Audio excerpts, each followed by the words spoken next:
दोस्तों, आज हम आपको ऐसे सफल बिजनेसमैन की कहानी बताने वाले हैं जो आपको मोटिवेशन और इंस्पिरेशन से भर देगा। एक लड़का 17 साल की उम्र में मुंबई खाली हाथ आया था।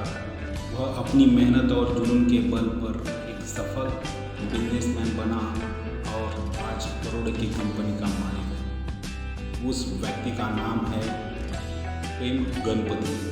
प्रेम गणपति का जन्म तमिलनाडु के एक छोटे से गांव में हुआ था। उसके पिता एक किसान थे। वह जिस जगह पर रहता था वहाँ पर बच्चे ज़्यादा पढ़ाई नहीं करते थे और 8वीं 10वीं पढ़ने के बाद किसी छोटी मोटी नौकरी पर लगकर घर खर्च में हाथ बटाते थे। प्रेम गणपति भी अपनी शिक्षा लेने के बाद तमिलनाडु में एक कॉफ़ी शॉप पर काम करने लगे। कुछ समय उन्होंने उसी कॉफ़ी शॉप में काम किया। वहाँ काम करते करते उनकी मुलाकात एक व्यक्ति से हुई जो मुंबई में काम करता था। प्रेम गणपति ने उस व्यक्ति से बात की और मुंबई जाने की इच्छा जाहिर की, जिसके बाद वह व्यक्ति प्रेम गणपति को लेकर मुंबई आ गए। उस समय प्रेम गणपति की उम्र लगभग 17 साल की थी। मुंबई की भागदौड़ के कारण प्रेम गणपति जब बांद्रा स्टेशन पर पहुंचे तो उस समय उस व्यक्ति से अलग हो गए। बहुत ढूंढने पर भी वह व्यक्ति प्रेम गणपति को नहीं मिला। उस समय उन्हें सही से हिंदी भी बोलनी नहीं आती थी।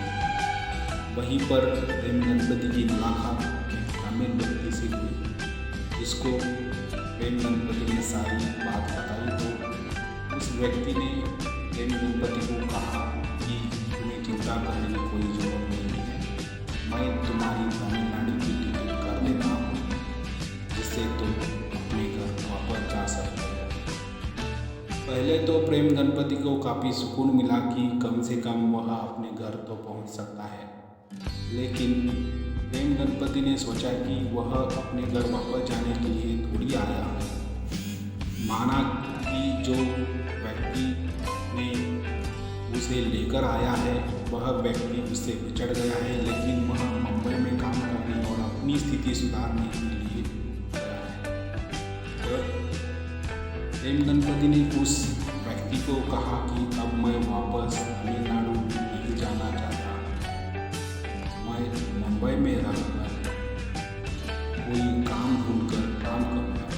इसके बाद प्रेम गणपति ने मुंबई में काम ढूंढना शुरू किया।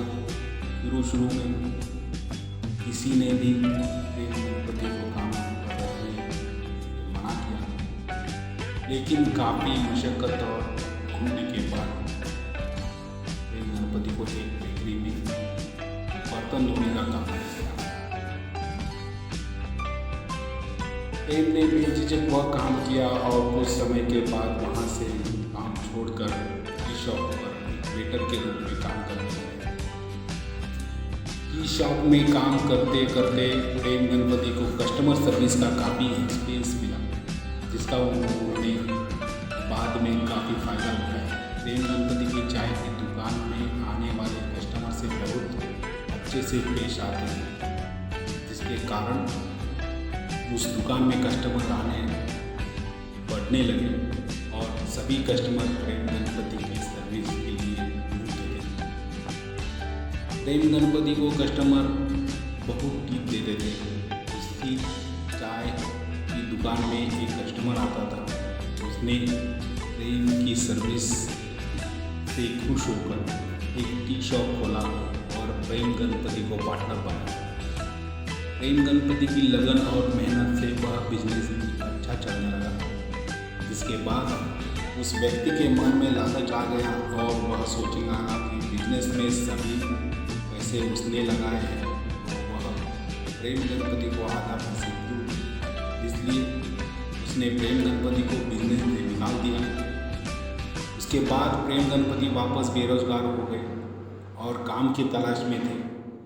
तब प्रेम गणपति ने सोचा कि अगर कोई दूसरा व्यक्ति मुझ में इतना विश्वास रखता है तो मैं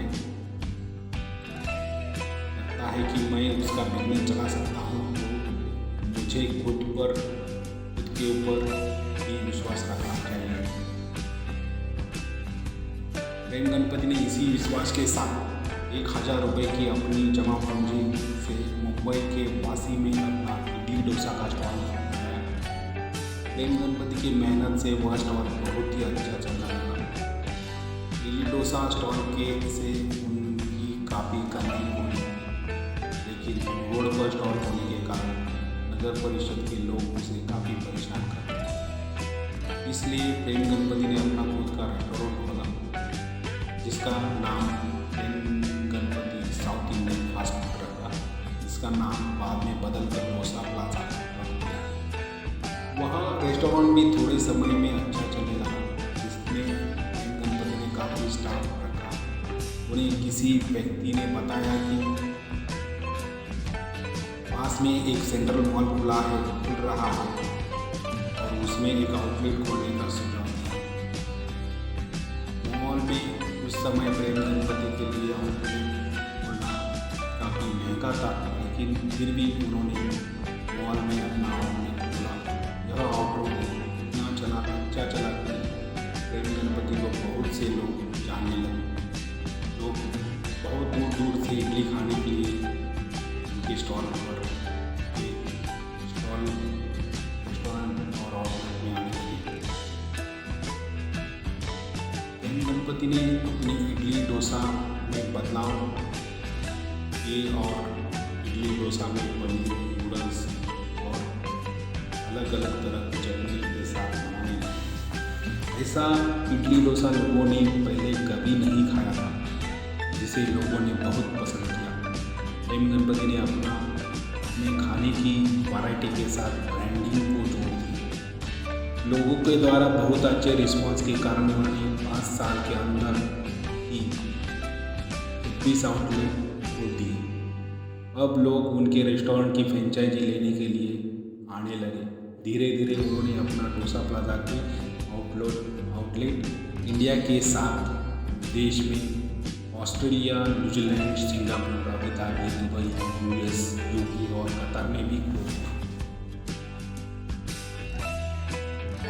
अब उनकी कंपनी का सालाना टर्नओवर करोड़ों में है।